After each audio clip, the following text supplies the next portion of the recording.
Healthcare workers rallying at the state capitol building, part of a big push stretching from Albany to New York City to here in western New York and every area in between, demanding the governor and lawmakers take steps to solve the funding crisis for hospitals and nursing homes. At issue is the amount of money that the state reimburses for Medicaid patients. Good evening, everybody. I'm Michael Wooten. We're taking extra time tonight to dig into this issue that's really coming to a head right now with the state budget due in just a little more than a week. Tomorrow, members of a dozen different groups that you can see here will rally here in Buffalo, including unions that represent healthcare workers like 1199 SEIU, CWA, the State Nurses Association, also community groups, including the NAACP, Hispanic Heritage Council, and the Alliance for Healthcare Justice. All of these folks will gather in Lafayette Square beginning at 2 tomorrow afternoon. At 3:30, they'll march to Niagara Square, and they'll have a big rally beginning at 4. The big concern for them is with Medicaid reimbursement. The state get this, only pays 70% of the cost for the average Medicaid patient's care. The state's nonprofit hospitals and nursing homes joining their unionized workers, calling on the state now to close that 30% gap. And joining me now here tonight is Kenneth Raske, president of the Greater New York Hospital Association. I appreciate you taking the time to speak with us. And I wonder if we could just start here with the financial sort of state of the hospitals here in Western New York and across New York in terms of the Medicaid reimbursement from the state government and sort of the impact that it's having in our communities. Well, we have institutions, important institutions across New York that are experiencing tremendous financial pressures. And every section of New York State is included in that statement. Western New York, we've lost hospitals in the not too distant past as well. And as a result, we are very much focused, us and 1199 SEIU, on trying to bring some degree of equilibrium, financial equilibrium, to these institutions. So we have as a goal a very simple one, which is to have institutions achieve this equality in terms of payment, having the cost of providing the services covered by the state of New York, not anymore, just the cost of providing the service, and at the same time isolating those communities of color which have tremendous disparities in healthcare indices. And you could see how the two fit together. And that's what we're all about, trying to eliminate these inequalities.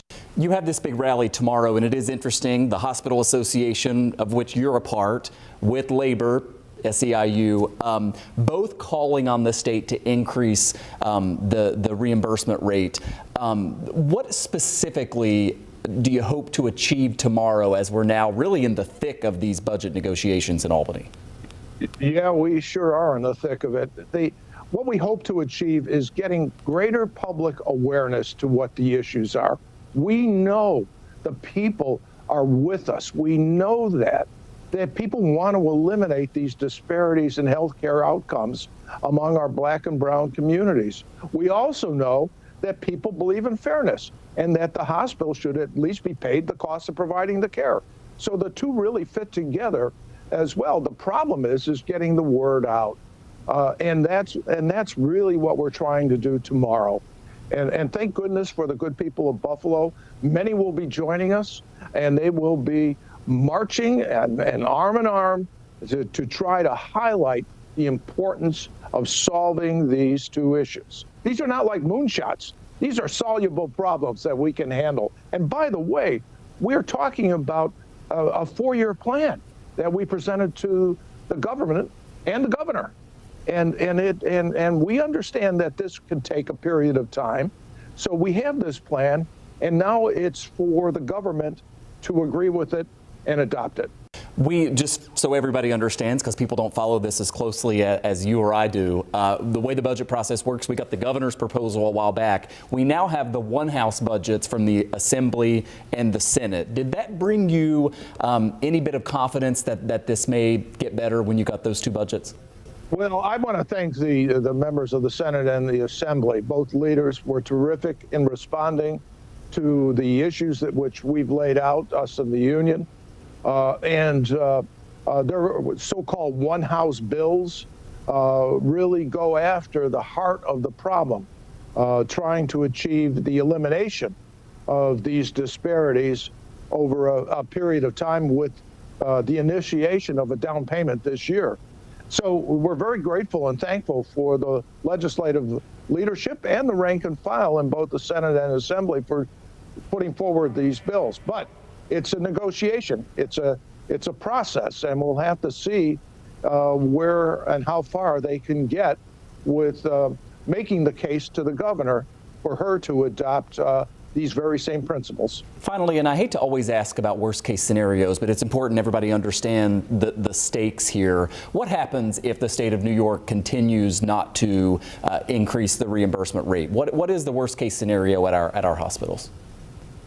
More hospitals get in trouble, more hospitals close. Simple as that.